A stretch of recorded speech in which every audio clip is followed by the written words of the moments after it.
Assalomu alaykum YouTube, Instagram obunachilari. Bugun qo'ylar haqida gaplashayotgan bo'lsak, siz bozordan yangidan qo'y olmoqchi bo'lsangiz, albatta oldin joy yasang. Qo'ylarni iloji boricha ipda saqlamang. Vaqtincha ipda saqlamoqchi bo'lsangiz ham tez-tez xabardor bo'lib turing. Qo'ylar asosan qo'tonlarda yashaydi. Yozda salqin joylarda xohlaydi. Qishda ko'p ham issiq joy bo'lish shart emas. Oldilari ochiq bo'lsa ham, qor paytlari ham qo'ylar turaveradi. Yoz paytlari issiqda boqish shart emas. Ertalab boqsangiz yetarli. Oyog'ini bir yozib kelsangiz yetadi. Qo'ylar issiqda bog'ilishi bu qo'ylar uchun ziyon.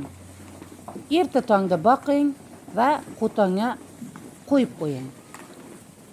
Obuna bo'ling, like bosing. Siz ham qo'y boqasizmi?